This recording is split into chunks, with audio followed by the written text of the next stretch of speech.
somebody has to do something, you know, the amount has to come down. And Let's see, and then tomorrow, I know I do have an actual. yeah, I mean, an awful lot of places, obviously, they physically can't do it. A lot of it's a big threat. But for future businesses, they won't come. I think this one. Yeah, that's your dad. It's already in it's a 10-year abatement, I think. That's what most of them are. So that would be incrementally pushed up.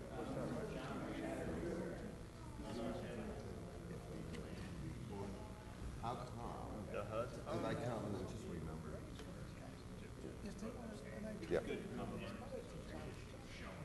Nah, you can't explain it not to them, because all they care about is the 15. Did you get that call? It's not a pay decrease.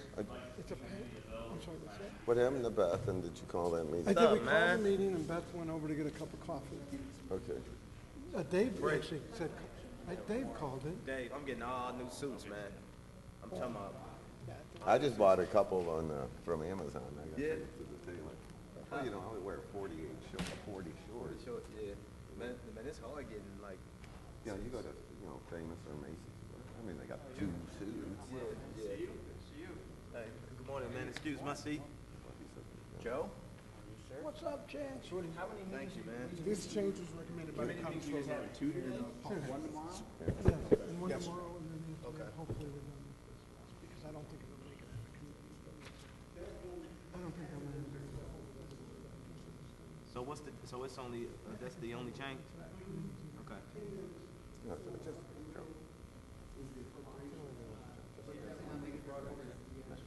And that's it. Okay. All right.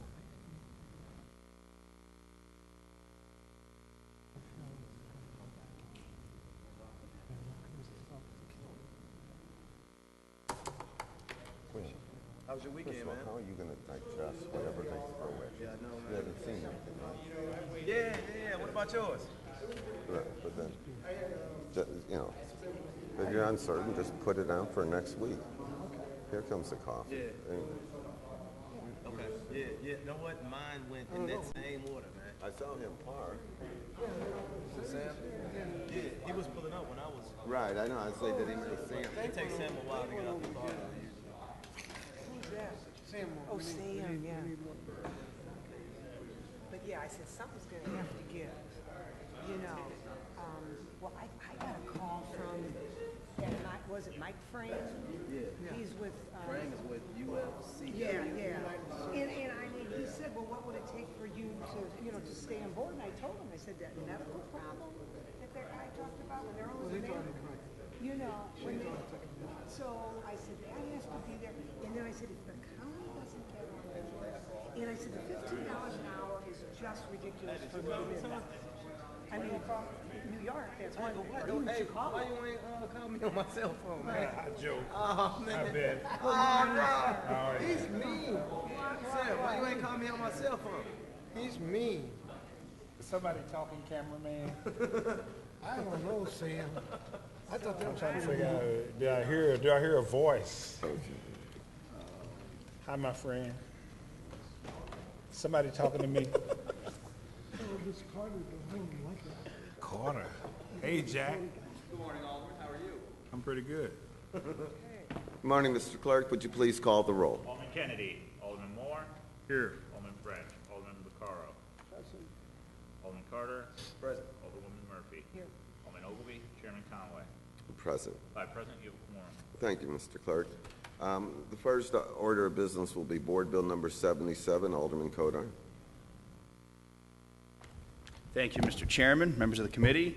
We're here on Board Bill 77, which is an expansion of the downtown St. Louis Community Improvement District to include areas of Laclede's Landing, which is not currently part of the downtown Community Improvement District.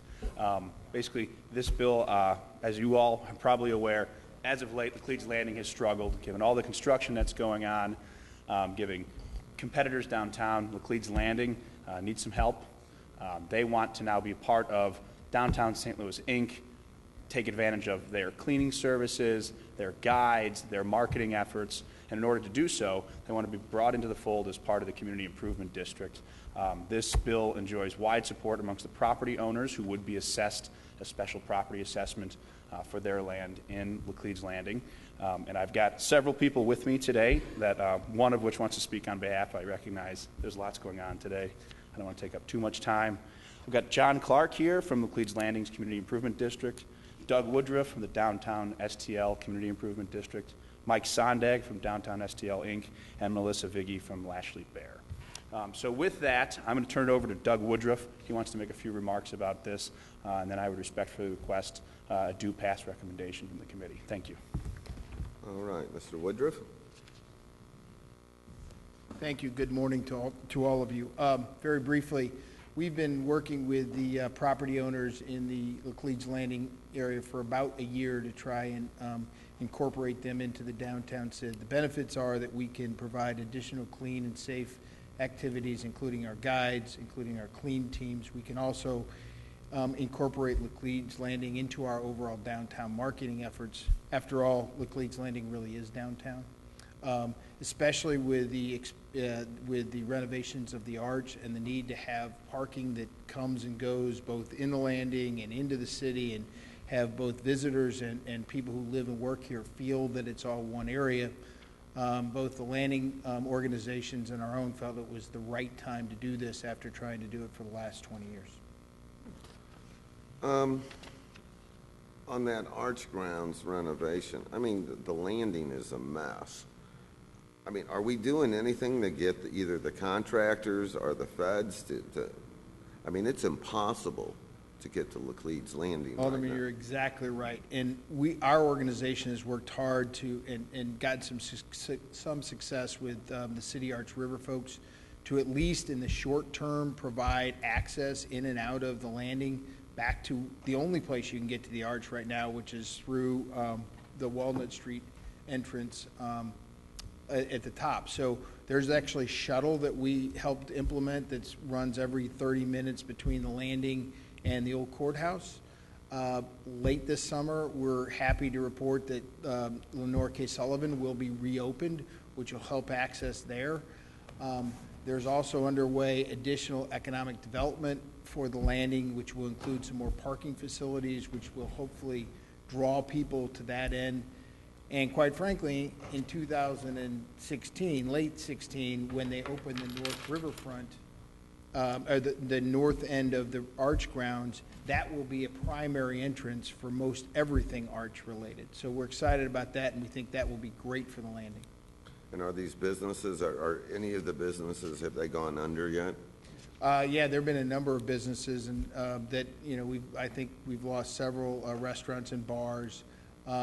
The good news is with Metro moving out of the area, that building is likely to be redeveloped, and we're hopeful there'll be some housing in there, because it's a great little housing market. And depending on what goes on north of the riverfront, whether it's stadium or other development, which is our hope that one of the two will happen, you know, the landing's positioned more long-term for great success. All right. Let's see. Alderman Kennedy, any questions on Board Bill number 77? Not at this time, Mr. Chairman. Thank you. Alderman Moore. Not at this time. Okay. Alderman Vaccaro. Alderman Carter. Alderwoman Murphy. No questions. Sounds long overdue. Alderman Ogilvy. No. I would move that we pass board. This is a public meeting. If anyone would like to speak on this bill, will be speak now. Thank you. Alderman Carter? Okay. I move that we pass Board Bill number 77 out of committee with a due pass recommendation. Second. It's been moved and seconded that Board Bill number 77 come out of committee with a due pass recommendation. Mr. Clerk, please call the roll. Alderman Kennedy. Aye. Alderman Moore. Aye. Alderman French. Alderman Vaccaro. Aye. Alderman Carter. Aye. Alderwoman Murphy. Aye. Alderman Ogilvy. Aye. Chairman Conway. Aye. 7 aye votes, 0 no votes. Board Bill 77 comes out with a due pass recommendation. Thank you.